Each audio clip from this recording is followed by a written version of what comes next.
قائد اعظم اور علامہ اقبال کس لینس سے عورت کے وجود کو دیکھتے تھے؟ دیکھیں، علامہ اقبال کے لینسز جو تھے وہ اس وقت ان کو شاید حالات کچھ اور تھے، ان کی توجہ زیادہ تر وہ ایک کلیکٹیو ہی رہی ہے. ایک اگر ان کی پوری شاعری میں سے بہت سارے انہوں نے اشعار لکھے ہیں، اپنی ماں کے بارے میں بھی انہوں نے لکھا ہے، وجود زن سے تصویر کائنات میں رنگ. یہ ایک گواہی ہے ان کی شاعری کے اندر سے کہ وہ عورت کو کس نگاہ سے دیکھتے تھے. ظاہر ہے وہ ان کا شمار ایک بہت بڑے انٹلیکچوئلز میں ہوتا ہے، اور ان کی بہت ساری شاعری تو ہمیں شاید ہماری نظر سے بھی نہیں گزری ہے، خاص طور پہ ان کی فارسی شاعری. علامہ اقبال کے ساتھ میں کہہ سکتا ہوں المیہ یہ ہے کہ ان کو ایک تو سرکاری قرار دیا گیا، تو اس کے بعد جب چیز سرکاری ہو جاتی ہے تو پھر اس میں سرکاری چیزیں ہی نکل کے آنا شروع ہوتی ہیں اور وہی چیزیں ہی زیادہ پروجیکٹ ہوتی ہیں. تو یقیناً ظاہر ہے ان کا اپنا ایک وہ ہوگا، پوائنٹ آف ویو ہوگا اور بہت اسٹرانگ ہوگا. دوسرے قائد اعظم وہ تو سب کے سامنے ہے. قائد اعظم کے بارے میں اگر ان کے فیمنزم اور عورت کے رول کے بارے میں ان کو دیکھا جائے تو ان کے اپنے فیملی سے آپ دیکھ لیں، ان کی بیٹی، ان کی بیوی اور ان کی بہن. اب فاطمہ جناح کے رول کے بعد قائد اعظم کے فیمنزم کو آپ کبھی بھی کوشچن نہیں کر سکتے نا. اور پھر خاص طور پہ جو مسلم لیگ کا جو بھی ان کا جو چلا ہے اس وقت کا، اس میں عورت کو کس طرح سے انہوں نے اس کے رول کو آہستہ آہستہ ان کرنا شروع کر دیا، اور پولیٹیکلی عورت کہاں پہ کھڑی تھی ان کے ساتھ. تو قائد اعظم تو خیر ویسے ہی وہ میرے خیال میں ابھی تک بھی ان کی کلاس کو، ان کے لبرل سوچ کو تو ہم نے دبا دیا. ہم نے ان کے ہر جو فیکٹر ہے، فیمنزم تو بہت آخر کی بات ہے، ان کے ہم نے جو ان کا اپنا ایک سیکولرزم تھا اس کو ہی ہم نے قبول نہیں کیا ہے، اس کو بھی کسی وقت پہ جا کے ہم نے دبا دیا، اور آج جو ہے نا وہ صرف ایک سمبل کے طور پہ ہی وہ رہ گئے ہیں. ان کو ہم نے ایک فیم بنا کر فریم میں بند کر دیا ہے. تو قائد اعظم نو ڈاؤٹ وہ اس کلاس سے تعلق رکھتے تھے کہ اگر شاید ان کو اتنی زندگی ملتی تو ہمیں اس وقت اس موومنٹ کی ضرورت ہی نہیں پڑتی تھی. زیاد اور پھر ابھی جو ریسنٹ ٹائم میں مشرف دور، ان ادوار سے جو عورت کی زندگی ہے اس کا معیار، اس کی پلیسمنٹ بہتر ہوئی یا اس پر منفی اثرات پڑے؟ دونوں ایکسپلائٹرز ہیں، دونوں نے اپنی لیجیٹیمیسی کو برقرار رکھنے کے لیے عورت کا رول چینج کیا. ضیاء جب آیا تو اس وقت اس کو ضرورت، اس کی لڑائی تھی مارکسزم سوشلزم کے ساتھ. اچھا، وہاں جو عورت کا رول ہے اس کا کاؤنٹر کرنا تھا یہاں پہ، تو پھر اس نے سارے ٹولز آزما لیے، وہ سارے کے سارے جو رجعت پسندانہ تھے، جو عورت کو ایک اس دائرے میں بند کرتے تھے جس سے سوشلزم اس کو نکالنا چاہتے تھے. سعودی عرب اور امریکہ، اور اس وقت امریکہ اپنے فیمنزم کے پیک میں تھا، لیکن چونکہ یہاں میں وہی بات کر رہا ہوں نا، یہ ان سارے جو فورسز ہوتے ہیں ان کی ضروریات ہوتی ہیں، لیکن یہاں وہ پیسہ برقع پہنانے کا دے رہا تھا. ٹھیک ہے نا. تو وہ ضیاء کو اس وقت اپنی لیجیٹیمیسی کو پروف کرنے کے لیے عورت کا وہ رول چاہیے تھا، ٹھیک ہے نا، جو رول سعودی عرب میں، جو رول سوشلسٹ ممالک میں رہنے والی عورتوں کو یہاں پر کاؤنٹر کرے. مشرف نے یو ٹرن لیا، وہ تو ضیاء کا کاؤنٹر تھا نا، اس نے یو ٹرن لیا. اب پیسہ کس بات پہ آیا؟ اب پیسہ اس نیریٹو کے اگینسٹ آیا جو نیریٹو ضیاء چلا رہا تھا. تو ظاہر ہے اب ایک لبرل، اس میں عورت آزاد نہیں ہوئی، ٹھیک ہے نا، ایک خاص طبقے کو اس نے دکھا دیا. اس میں زیادہ تر وہ طبقہ تھا وہ آپ کے سامنے ہے، ٹھیک ہے نا، وہ اسکرینز پہ نظر آیا، وہ عورت اسکرین پہ نظر آئی امریکہ کے فنڈنگ کے لیے کہ یہ اس جگہ پر آزادی ہے, میں نے اس کو اتنی سیٹیں دلوا دی. عورت کو آپ نے زیادہ سیٹیں دلوا دی, اس سے کیا فرق پڑا؟ وہ مرد کے ووٹ پر ہی آ رہی ہے نا, ٹھیک ہے نا, اور ایک ربر اسٹیمپ کے طور پہ آ رہی ہے. لیکن آپ کے اسی رجیم میں سب سے بڑی جو عورت لیڈر ہے وہ قتل کر دی جاتی ہے. ٹھیک ہے, تو یہ سارے, اچھا مختارہ مائی کو آپ جا کر امریکہ میں کہتے ہیں کہ وہ ریپ ہو کر یہاں پر فیم لینے آتی ہے, ٹھیک ہے نا. ڈاکٹر شازیہ ریپ ہوتی ہے, آج تک اس کے کسی اس کا پتہ نہیں چلا اس کے مجرم کا, ٹھیک ہے نا. تو اگر فیمنزم بطور فیمنزم کی یا لبرل ہونے کے چکر پہ اگر ہم لیتے مشرف صاحب کو, تو ظاہر ہے آج سوسائٹی میں اس کے کچھ اور بنیادیں نظر آتی ہیں. وہ ایک خاص طبقے کو اپنے لیجیٹیمیسی کو شو کرنے کے لیے اس نے ہائی لائٹ کیا, ویسے ضیاء صاحب نے کیا. تو ڈکٹیٹرز ہمیشہ یہی کرتے ہیں, وہ اپنی ذاتی لیجیٹیمیسی کو یا ذاتی کنٹرول کو برقرار رکھنے کے لیے وہ کچھ بھی کر سکتے ہیں.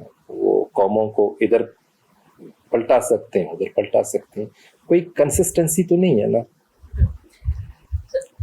پاکستانی عورت کو جینڈر ڈسکریمنیشن یا جینڈر بیسڈ وائلنس یا جینڈر بیسڈ آپریشن جو ہے اس کو انکاؤنٹر کرنے کے لیے اپنے اندر کیا فنڈامنٹل چیزیں پیدا کرنی ہیں, یا وہ کیا خصوصیات ہوں جو جن کی بنیاد پر عورت ان کو ایک مؤثر طریقے سے انکاؤنٹر کر سکے؟ صرف عورت نہیں, اس میں کچھ مردوں کو مدد کرنی پڑے گی ان کی. لیکن سب سے پہلے تو ایجوکیشن ہے. اب ایجوکیشن میں یہ جو ایک فارمل ایجوکیشن ہے, اس سے میری مراد نہیں ہے. ایجوکیشن سے میری مراد شعور ہے, تربیت ہے, ٹھیک ہے نا. اور اس میں خاص طور پر ماں کو اپنا رول پلے کرنا ہوگا. بدقسمتی سے ماں ہی شاونزم کا سب سے بڑا ٹول ہے. مرد سب کچھ دے کر اپنے سارے کے سارے اپنے ٹولز اس عورت کے ہاتھ میں دے کر ایک طرف حقہ پی رہا ہے. وہ بول رہی ہے کہ دوپٹہ سے پہ لو, وہ بول رہی ہے کہ بھائی کے کپڑے استری کرو, وہ بھی بیٹی کو بیٹا بیل کر پکارتی ہے, وہی اس کو بولتی ہے میرا شہزادہ, میرا چیتا, میرا شیر.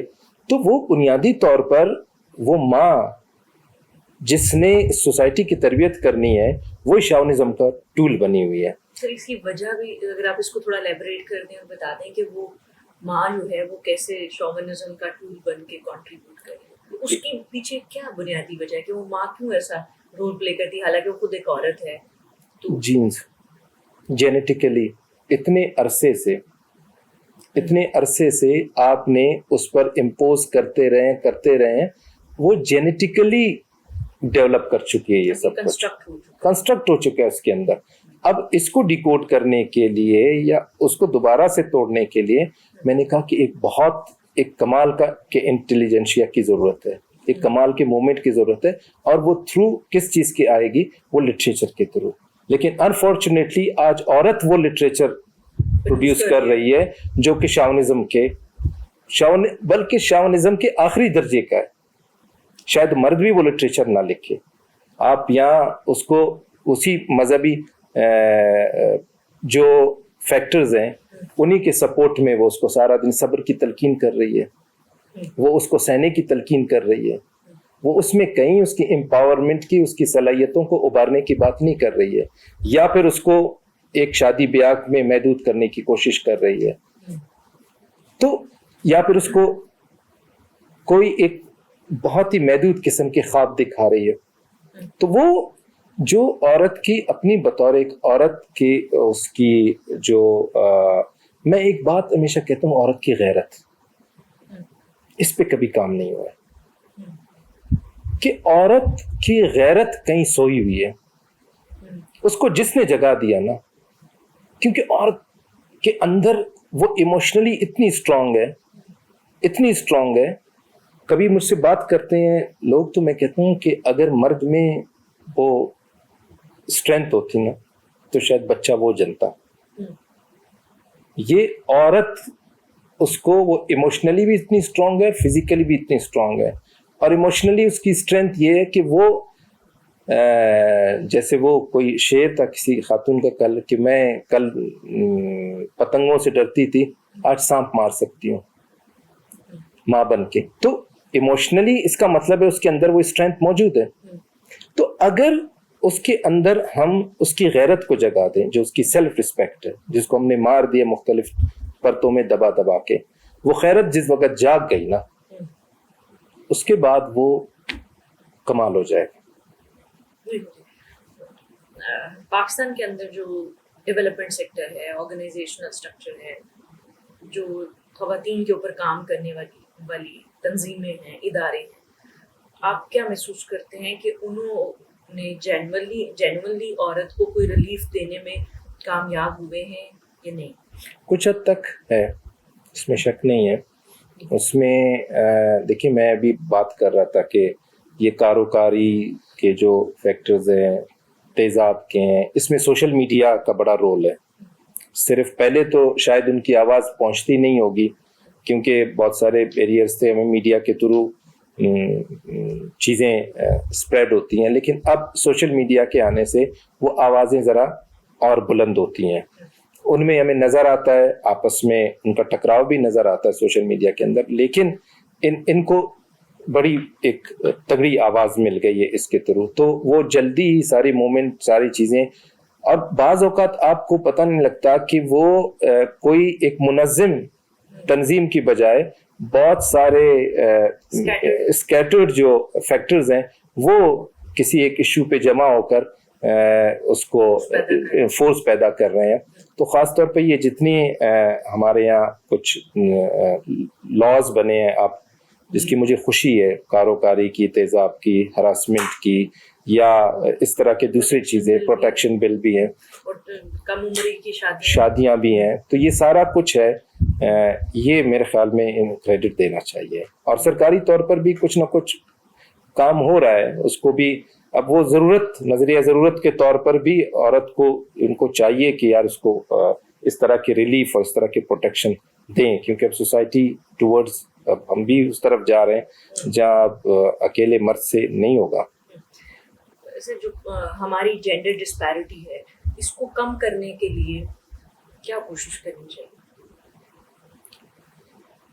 میرے خیال میں اس پہ تو شاید ساری گفتگو, پھر میں وہی جاتا ہوں نا شعور اور اویئرنیس کی, اور وہیں پہ میں کھڑا ہوتا ہوں جہاں ماں کھڑی ہے.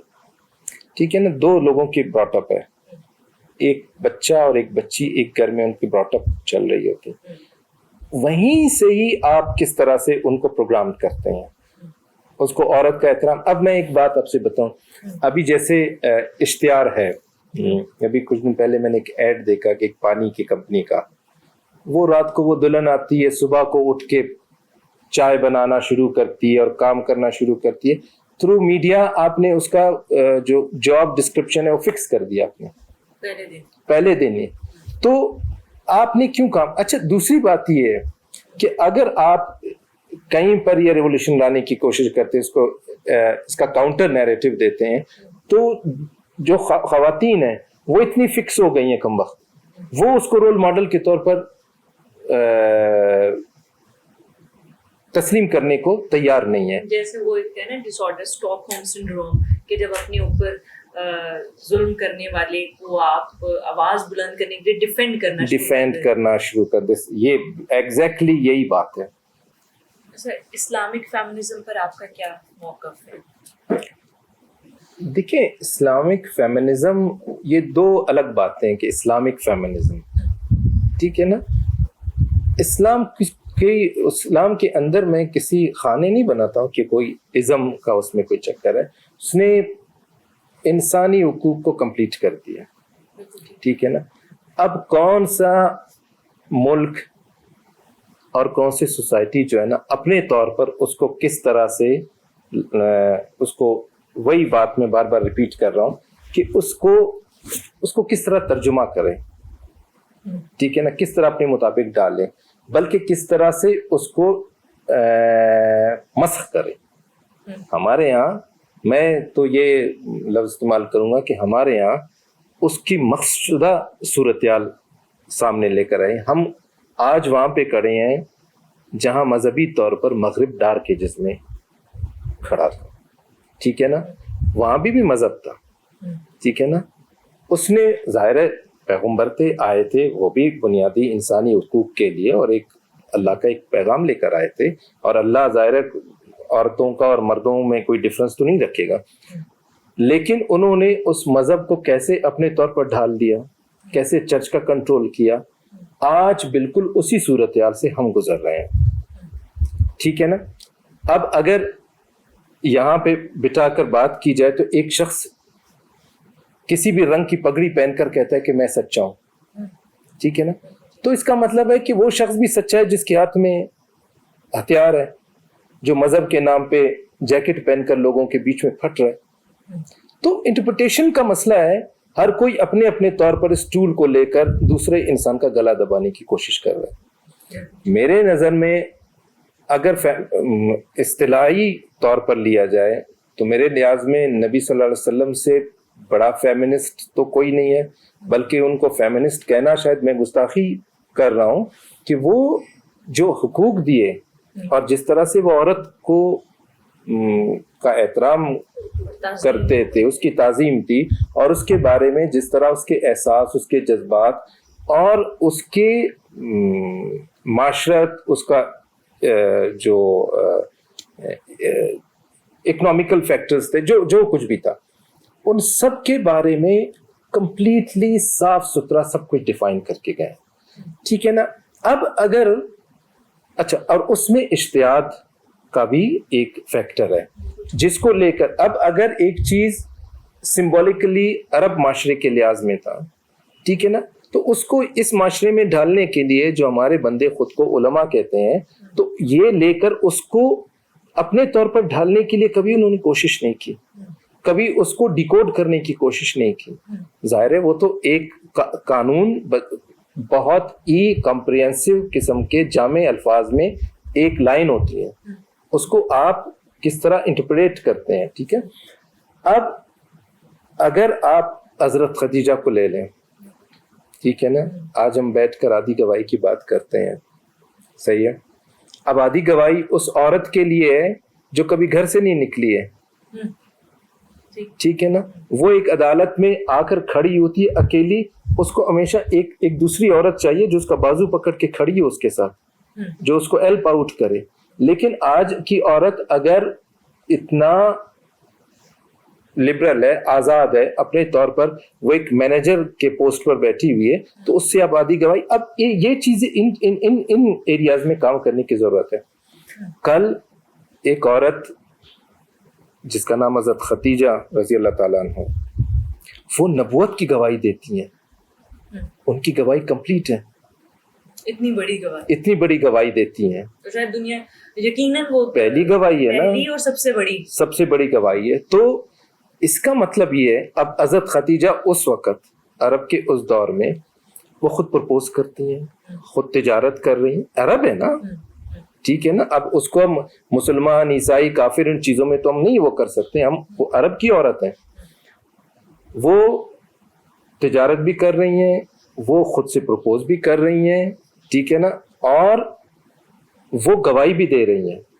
تو وہ اتنی ایک اسٹرانگ عورت, یہ سارے ظاہر ہے اب آپ کے ہاں, اور ہم کہاں سے لائیں گے. مینز اگر ہم عورت کی بات کرتے ہیں تو پھر ہمارے پاس تو جو آپ مثال پیش کر سکتے ہیں, ٹھیک ہے نا, یا ان کو آگے بطور اس کے لے کر چل سکتے ہیں سوسائٹی میں. دوسری عورت کا ایک, مجھے اس وقت اس کا پراپر وہ نہیں آ رہا لفظ, کہ انہی عورتوں کے مثال پہ اب یا ڈیولپ کر سکتے فیمنزم کو. لیکن مسئلہ یہ ہے کہ آپ جب کھڑے ہوتے ہیں اس کو ڈیفائن کرنے کے لیے, تو آپ ان چیزوں کو پس پشت رکھ کر اپنا ہی کوئی اپنے ذاتی ڈیفینیشن پہ آ جاتے ہیں, وہ سبجیکٹو ہو جاتے ہیں. تو بیسیکلی ہمارے یہاں مسئلہ یہی ہوا ہے کہ اس وجہ سے ہم کبھی مغرب کی طرف کبھی وہاں دیکھنے کی کوشش کرتے ہیں, سانس لینے کے لیے ہم کھڑکیاں کھولتے ہیں, اس لیے کہ اصل دروازہ آپ پہ انہوں نے بند کر دیا ہے. سر آپ کو کیا محسوس ہوتا ہے کہ جو ہماری آج کی عورت ہے وہ اپنے جینڈر رول سے مطمئن ہے یا نہیں, اور اگر وہ مطمئن نہیں ہے اس جینڈر رول سے جو اب ہے اس کا سوسائٹی کے اندر, تو پھر اس کا آئیڈیل کون ہے؟ مسئلہ تو ابھی تک ہماری عورت کو میرے خیال میں وہ اویئر ہی نہیں ہے کہ اس کا کوئی جینڈر رول ہے. بطور جینڈر کے وہ عورت بیچاری خود کو, پہلے تو میں تھوڑا سا اس کو وہ کروں گا, کلاسیفائی کروں گا. آپ کے یہاں 3 کلاسز ہیں, لوور مڈل اپر, ٹھیک ہے نا. جو لوور ہے اور لوور مڈل ہے اس بیچاری کو جینڈر کا پتہ بھی نہیں ہے کہ اس نے بطور عورت کے کس طرح ایکٹ کرنا ہے. اس کو شام کو روٹی مل جاتی ہے, بڑی بات ہے, اور اس نے روٹی کی کمائی کے پیچھے ہی لگا, اور اس کا جو شوہر ہے یا اس کا مرد ہے اس کا ارد گرد کا, وہ اس سے زیادہ غلام ہے. اس کو معلوم ہے وہ صبح گیا ہے تو وہ زمیندار نے اس کو تھپڑ مارا ہے, وہ شام کو آ کے 2 تھپڑ مجھے مارے گا. تو وہ اس کو اس چیزوں کے بارے میں اتنی اویئرنیس نہیں ہے. اچھا جو اپر کلاس عورت ہے, اچھا وہ فیشن کے لیے اس میں اویئر ہے, وہ اگر اس کے بارے میں اپنے رول کے بارے میں بات بھی کرتی ہے, ٹھیک ہے نا, تو کہیں اپنی ایگو, کہیں اپنی سیلف رسپیکٹ, کہیں ان چیزوں کو فیمنزم کے اس میں رکھ کر, فریم میں رکھ کر اس کو کہیں بات کرتی ہے. اس کا مسئلہ فیمنزم کا ہے نہیں, اس کا مسئلہ اپنے ذاتی کچھ مسائل ہیں اس پہ ہیں. اچھا اب جو لیڈ کر رہی ہے وہ ہے مڈل کلاس وومن. اچھا جو ہماری مڈل کلاس ہے وہ کنفیوز ہے اپنے رول کے بارے میں, اور وہ کنفیوژن سارا اس کو مذہبی طور پہ کنفیوز کر دیا گیا. میں نے کہا نا اتنا اسٹرانگ رول ہے اور زیادہ ہو رہا ہے. ایک وقت میں یہ 70s یا 70s کے یہ دور کا, میں اتنا میری ایج نہیں ہے کہ مجھے خود اس کا, لیکن جتنا میں نے اس کے لٹریچر کو پڑھا ہے یا اس کے میڈیا کے تھرو جتنا پتہ چلتا ہے, اس وقت کی عورت مڈل کلاس کی خاص طور پہ تھوڑی سی وہ لبرل تھی. لیکن اس کے بعد جو ایک دور آیا ہمارے پاس, پورے یہ ضیاء کا رجیم آیا, ٹھیک ہے نا, اور اس میں جتنا مذہبی طور پر ہم نے اس کو ایکسپلائٹ کیا, اب عورت جو ہے نا اپنے رول میں اس کو